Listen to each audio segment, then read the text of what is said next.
Hey guys, make sure to subscribe and hit that notification bell to be updated every time I make a new video. Thanks, let's begin. To celebrate Volume 2 of the Shawscope Brothers box sets, let's look back at Volume 1, starting with the one that had a punch that made him a king.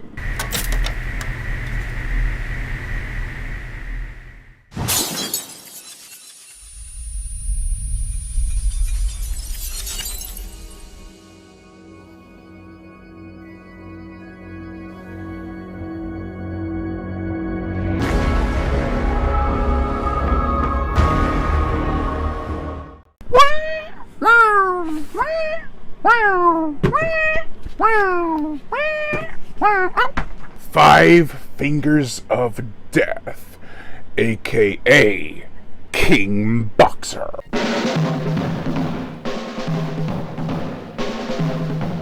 Boom! This is the 1972 martial arts action film from director Chang Wei-hong and produced by the Shaw brother Run Run Shaw. The plot: two groups of fighters are training at their respective academies for an upcoming tournament.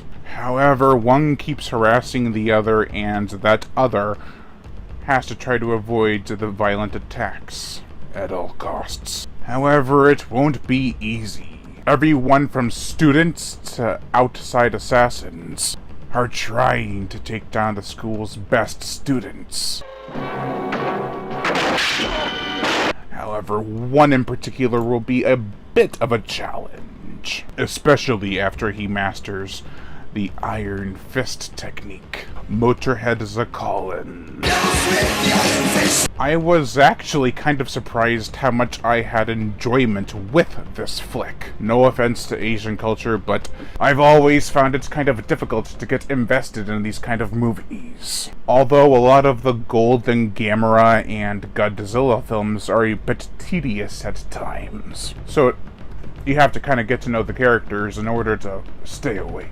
And their personalities are not that strong. So here it was a nice change of pace. Also, the action is non-stop right from the beginning. Continuous fights that escalate and get more and more violent with each passing blow. You would think, oh, it's a fighting movie from the 70s. There's no way it could be that bloody, especially because it's from the early 70s. That was my mindset too. However, damn.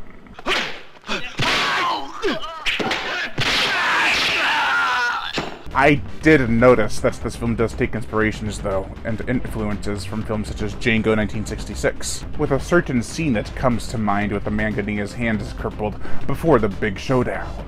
Still, this film takes a lot of cliché things, yet it doesn't forget that it has a story to tell and action to show. This could have been even the inspiration for The Karate Kid, but just the opposite. In The Karate Kid, Daniel is basically given immunity to the bullies, so he can train to fight them. The difference here is that there is constant sabotage. The characters, and this will take a bit because there are so many characters. We have Chao Ching-ho, played by Lee Lu from Human Lanterns. He was the killer in that movie. He is the new student at Sun Senpai's academy. He goes in already a pretty decent fighter, but comes out on top, which makes him the prime target for this movie's villains. However, regardless, he holds his own and impresses several times over. Yo!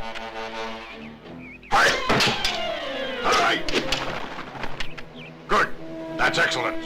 He's also got a woman back home, and a potential lover around the village he's training at. Thankfully, this movie doesn't go for the whole misunderstanding angle with his true love and potential lover. It's handled perfectly and is actually quite sad. I'll get into that in a bit. Sun Ying, played by Ping Wang, who is Chiho's rock. She is supportive of his fighting, and the actress has to pull off a pretty emotional scene, which I think she does well.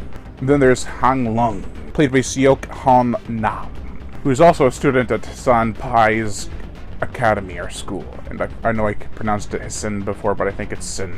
He was formerly the top pupil, until Chi-Ho arrived. His jealousy seethes, and he ends up doing some things that could be considered treachery. His mutiny shows just as much as his anger towards the current teacher's pet. Speaking of Senpai's school, the man in question, played by Senpai, I guess I messed that up, but just played by someone else. I forgot who it was, but his character's name is An Senpai.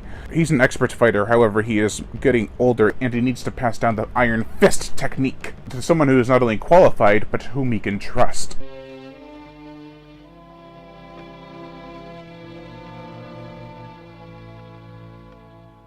Then there's Yan Chu Hun, played by Shin Feng Wang, who seemingly goes through 3 different haircuts throughout the film. She is the potential lover to Chi-Ho, but thankfully, he doesn't give in to her passes.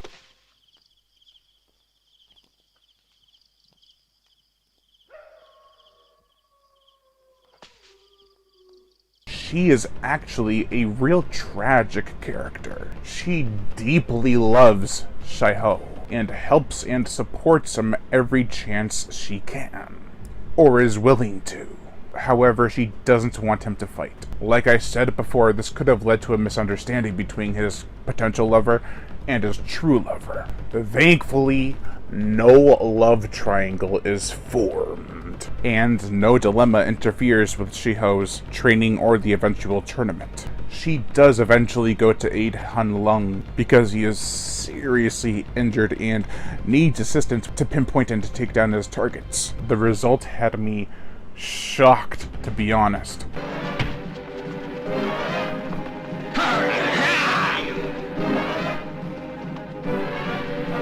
Another revelation comes in the form of a character. Shang Lang, played by Ki Jo Kim, comes to a realization in the movie that makes him pick a side. And the side he chooses is for the better for him. Although it does come out subtly, it's sort of out of left field.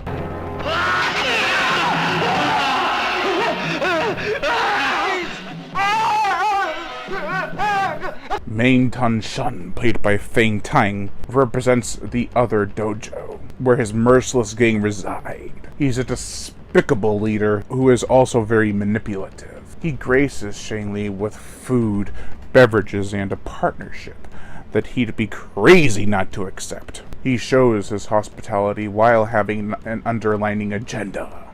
He also recruits his son, Sai Len Yang, who might be listed wrong on IMDb, and a few others, including Okada, played by Hassan Shao, and his 2 pupils, all of whom wear clip-clopping wooden shoes.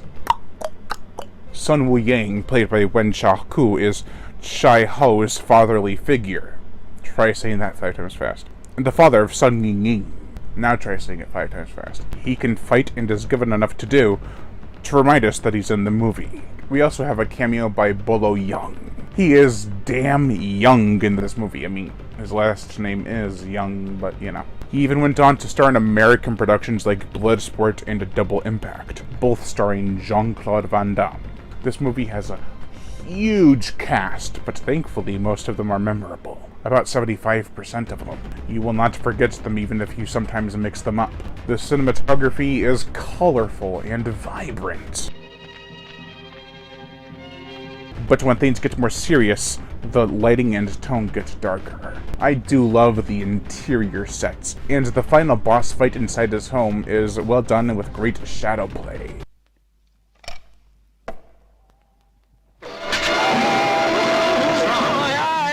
Five Fingers of Death has a great pace to it. It never slows down to a bore or bogs you down with countless character interactions. When characters interact, it's either short and to the point, or will lead to a fight. My God, there are so many fights in this movie. The gore, the effects, the fight choreography must be touched upon first.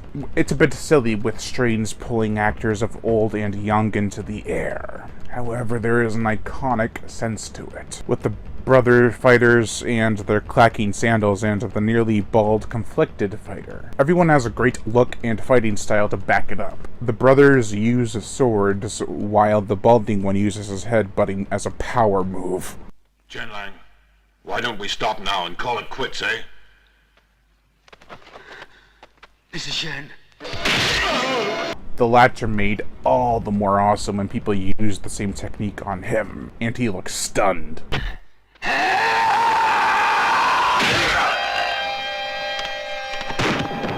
What was also stunning were the shocking scenes of violence. 2 pairs of eyes are plucked out. A man's decapitated head is not only brutal, but a symbol that the person whose head that belonged to lost the fight. We get bloody heads and stabbings as well. Untamed and unmerciful, this film is just wild. The motion picture soundtrack, Young Yu Shen, who also composed The Killer Snakes and Mighty Peking Man, the latter of which will be another review for the Shosko Brothers collection because it isn't the first set, does a phenomenal job here. His exciting score accompanies the scenes with dignity and honors the characters and their fights. There are slower and more romantic character-driven scenes that really help to convey real emotion between characters. There's a piece of music that was used here, but not really his. It's called The Angry Siren, and it comes from a late 60s to mid-70s detective show called Ironside. It was created by Quincy Jones. It works really well here, though. The show starred Raymond Burr, who was also in the Americanized version of Godzilla, as well as Godzilla 1985. Why do we even bring that up? Well, Akira Ifukube composed a lot of Godzilla, and I feel Yu Shen's work on this movie has some of those elements worked into it. Yu Shen has over 200 composing credits to his name, so he must have done something right. Overall, while this is a fun time, it was a bit cheesy, but in all the right ways, and serious when need be. The characters are surprisingly deep and very memorable. Action-wise, the film flows through with fists. Instead of too many discussions, we get fights to satisfy. If you don't mind bad dubbing or martial arts films or even action films, I would say it'd be a disservice not to check this one out. It's a lot of fun. Overall, I give 5 Fingers of Death, aka King Boxer, a 3 out of 5.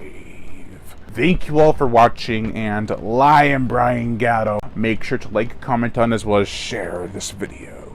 Like my Facebook fan page, hit that notification bell to be notified every time I make a new video, and as always, subscribe!